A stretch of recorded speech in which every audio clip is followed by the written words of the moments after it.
নমস্কার, কেমন আছো সবাই? আমি তো ঠিক আছি। সকালবেলা মেয়েকে দিয়ে স্কুলে রেডি করে ছেড়ে দিলাম, দিয়ে তারপরে গেলাম তিনতলায় গিয়ে হাফ পোর্শন সিঁড়ি মুছলাম, মুছে জামা কাপড় মেললাম, জামা কাপড় ধুয়ে টুয়ে মেলে দিয়ে আসলাম, দিয়ে এসে এইবারে নিচে ঠাকুর দিয়ে তারপর যাব চা করে রান্না করব। তা চাটা না খেলে তো আর কাজকর্মে মন লাগবে না। এবারে তাই কীভাবে করে দেখাচ্ছি তোমাদেরকে। দেখো, চা বসিয়ে দিয়েছি। চায়ে একটু আদা দিয়ে চা খাবো। সকালবেলা একটু আদা দিয়ে চা না খেলে আমার ভালো লাগে না। চা বসিয়ে দিয়েছি, চাটা খেয়ে তারপরে রান্না শুরু করব। আজকে কি রান্না করব? আমি পটল কুটেছি, উচ্ছে কুটেছি, একটু থোড় আছে, থোড়টাকে চা হয়ে গেছে, খেয়ে আসি আগে। খেয়ে নিয়ে তারপরে রান্নায় ঢুকবো। এই ভাত বসিয়ে দিয়েছি।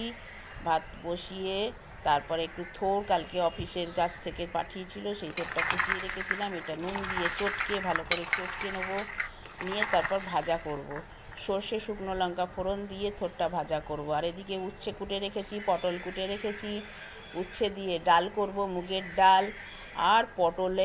আর আলু দিয়ে পটলের গা মাখা মাখা দম করব। এই থোড়টা ভেজে নিচ্ছি। থোড়টা ভাজা হয়ে গেলে তারপরে থোড়টা শুকনো একটু চিনি দিয়ে মিষ্টি করে ভেজেছি। আর এবারে হচ্ছে আলু সিদ্ধ করে রেখেছি পটলের এই দমটা করার জন্য, পটলের ডালনা।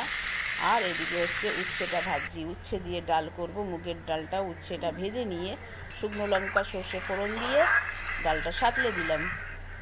ডালটা সাঁতলানো হয়ে গেলে এবার পটলের দমটা করব। পটলটা আগে ভালো করে ভেজে নিয়ে তারপরে দারচিনি, শুকনো লঙ্কা, জিরে, টমেটো, তেজপাতা, একটু আদা সব ফোড়ন দিয়ে ভালো করে কষিয়ে নুন হলুদ দিয়ে লঙ্কার গুঁড়ো দিয়ে কষিয়ে রান্না করব।